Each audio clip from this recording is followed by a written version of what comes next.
Good afternoon. Thank you for being here.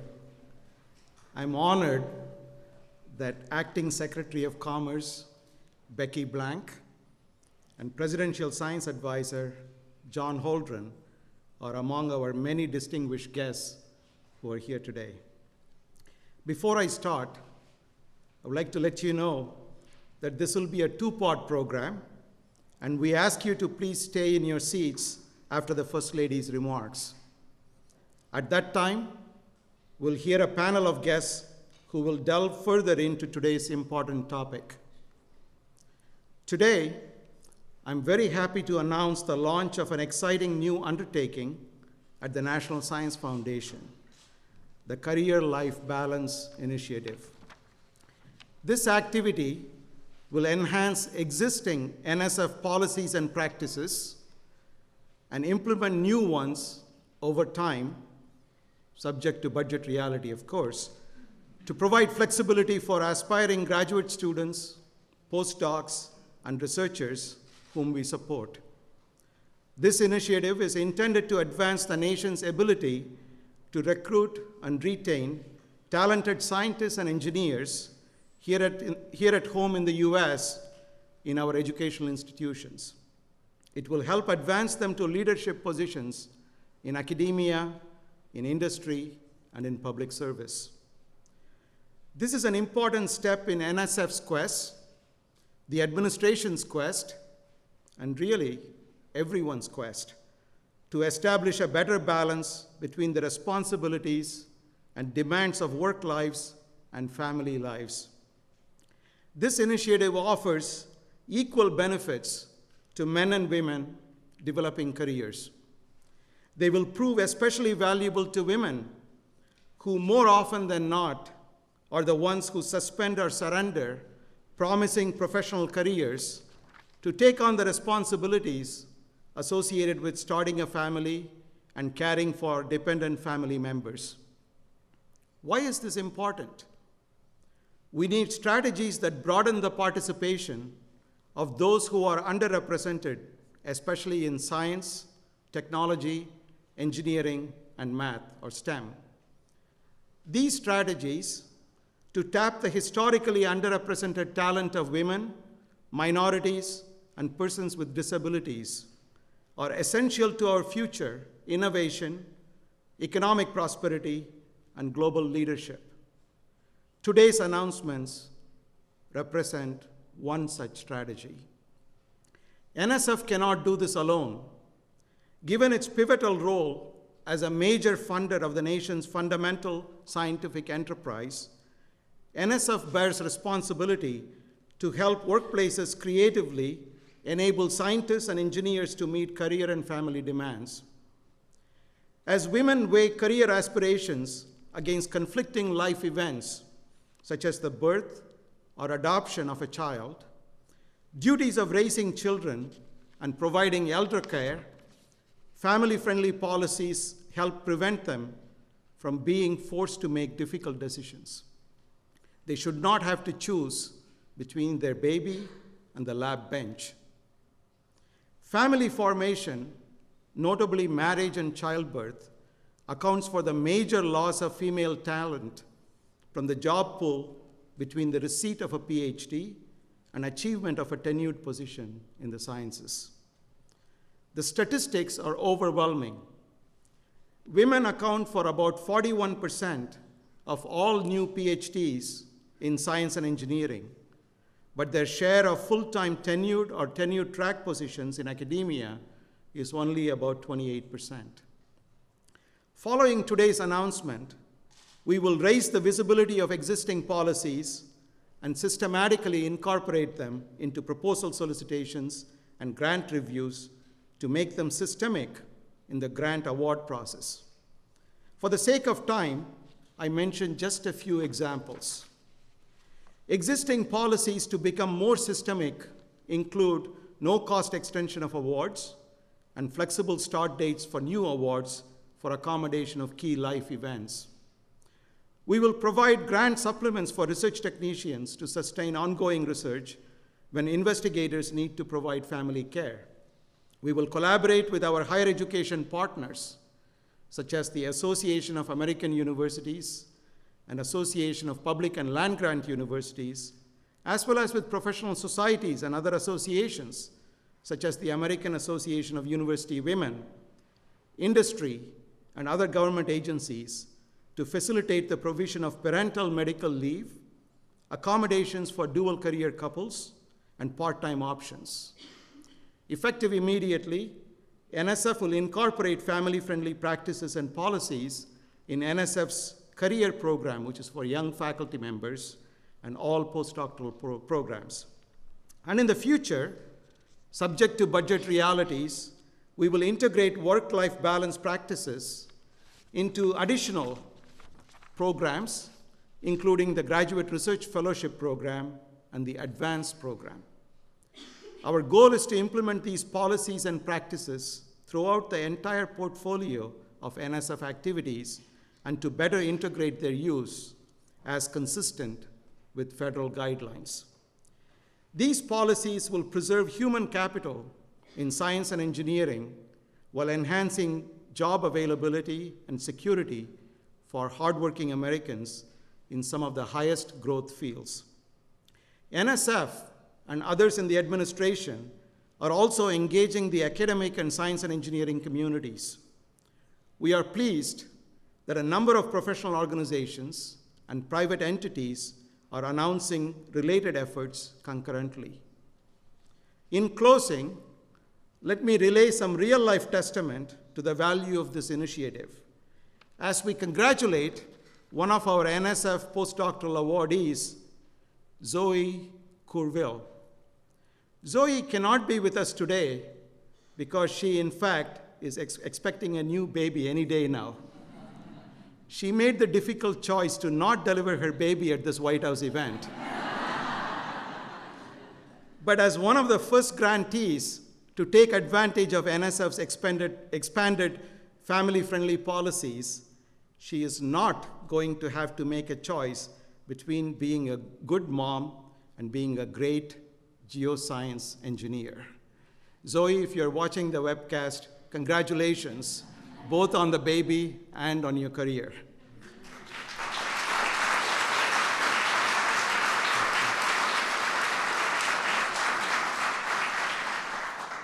So with that, I thank you, and I turn this over to a special guest, Ms. Michelle Del Rio, who's a graduate student at the Foster School of Medicine at Texas Tech Health Science Center.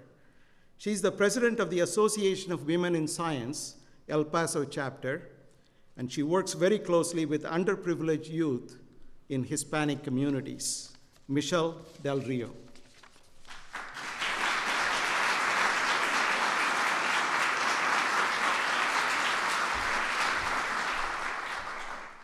Thank you, Dr. Suresh, and good afternoon, everyone. My name is Michelle Del Rio, and I'm so honored to be standing here today. I hope my professors and my boss will let me count this as an excused absence. As a graduate student in public health at the University of Texas at El Paso, and full-time lead technician of histology core in the Research and Development Center, Texas Tech Health Sciences Center, Paul Foster School of Medicine, I am proud to be a woman in a scientific field. But getting here has not been easy. Born and raised in El Paso's rich culture of Tex-Mex, I come from a family that values honesty, integrity, and hard work. My father has a high school education and works with fire sprinkler systems. My mother reached 3rd grade and now works maintenance at a furniture store. As the oldest of 3 children, I was expected to get a job and dedicate my life to raising my siblings and helping my parents with housework. But I wanted to go to college and study science. And though my family couldn't support me or fully understand why I wanted to go, I decided to go. I required a lot of balancing. As a full-time student, I juggled 2 part-time jobs and had to take care of my younger brother and sister because both of my parents worked. I missed some deadlines, but I learned from my mistakes. And I graduated with a Bachelor's of Science in Biomedical Sciences with a minor in Chemistry, Psychology, and Spanish at age 22.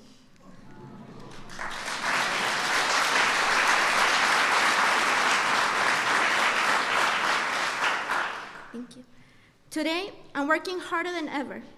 I'm studying for my master's. I plan to take the MCAT so I can go to medical school. And I lead El Paso chapter of the Association for Women in Science, where we inspire girls in the community. I'm doing all this in addition to working full-time in a lab, where I'm gaining valuable research experience. There, I see other young women balancing their careers and their lives like I have had to. As I think about them and my future with my boyfriend, an engineer as well, who I plan to marry and start a family with, I know that my need to manage many priorities will only continue. But I'm excited to hear that people are working to make it easier for me and the girls that I mentor in my community, who will one day follow in my footsteps. I look back now and see all the obstacles I have had to overcome to even get this far. I hope that today we can remove a few more. And now, it is my honor to introduce someone I greatly respect and admire, someone who I know inspires women and girls everywhere, the First Lady of the United States, Michelle Obama.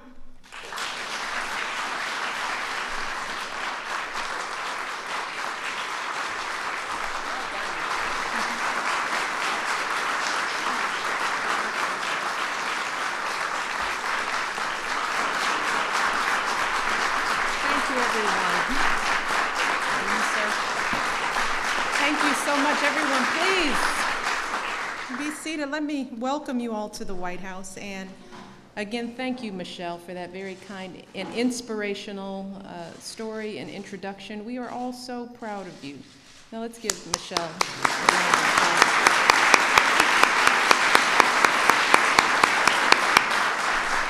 applause. And I know your family is watching, so congratulations. I also want to thank Acting Secretary of Commerce Becky Blank, who I know had to leave, but we want to thank her. And we have Congressman Shaka Fattah, who is joining us today. Congressman, it's good to have you. Now, it is Michelle and students like her. They are the reason why we're here today.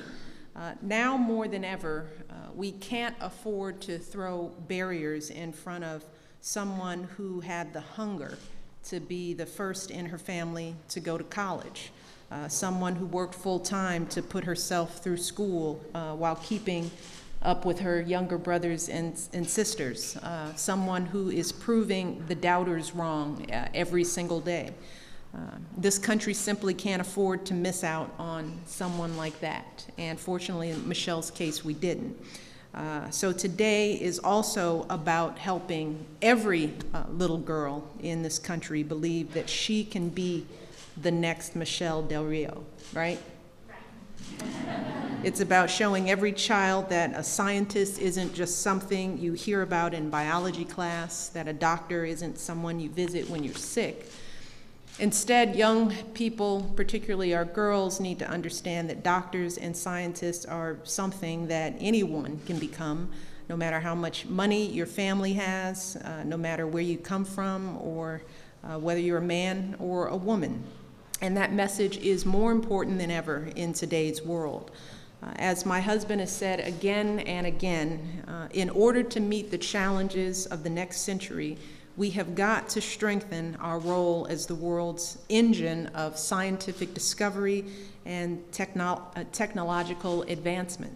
We need to educate the scientists who will make the next big discoveries that will fuel our economy. We need the highly skilled leaders who can teach in our classrooms, run our laboratories, and empower our industries for decades to come.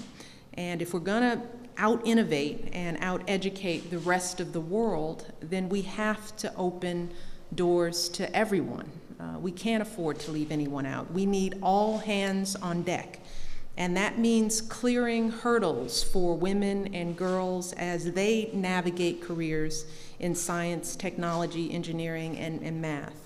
And it starts with lighting the spark for science and math in elementary school and grade school. We talk about this all the time. I know for me, I'm a lawyer because I was bad at these subjects. It's what you opt out for. All lawyers in the room, you know it's true. We can't add and subtract, so we argue. And so encouraging girls early on not to lose heart in those fields and encouraging them through high school is important. But it also means making sure that these young women can keep pursuing their dreams in college and beyond. And we know that as people are building a career, as Michelle is, they're also working on building their families. And so often, it's working women who struggle to juggle their careers while caring for young children or an aging parent.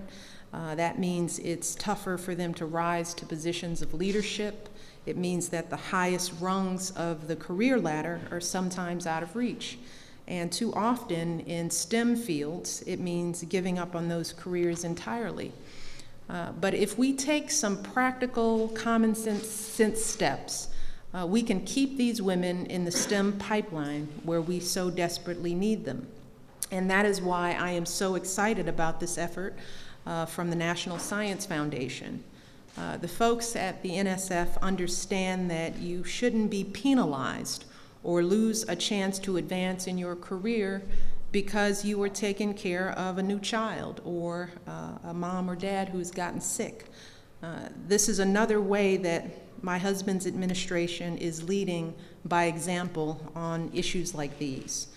We all know that when you take steps to make life easier for working parents, it's a win for everyone. Workplace flexibility policies can increase worker productivity. It can decrease turnover rates. It can reduce absenteeism. It can attract the best workers, and it can help those workers keep their jobs. And that's why we've been working so hard to promote things like teleworking in the government, to support things like family and medical leave at the state level, and to launch a pilot program that evaluates workers on the quality of the work that they produce, not when or where they produce it. And it's why we've been out there working with businesses all around the country, encouraging them to share best practices around workplace flexibility and promoting the efforts of companies that are taking this issue on. And we're finding that more and more businesses are realizing that this is not only helpful to their workers, but it also helps their bottom line. And that's really the final point that I will make here this afternoon. Some may think that during difficult economic times, flexible policies like these are the last thing that we should be thinking about. But the fact is that in this environment, flexible policies become more important for both workers and employers. When folks are struggling to make ends meet, when they're taking on extra jobs or they're working longer hours, when every day is a high wire act and the checkbook is balanced on the thinnest edge, no one should be forced to choose between caring for their family and losing their job. No employer should lose a quality employee just because life happens. And life is happening to so many people throughout this country these days. And our country shouldn't lose out on its most promising talent because the career path is untenable. So we have got to do everything we can to keep fueling this country's engine of innovation and discovery.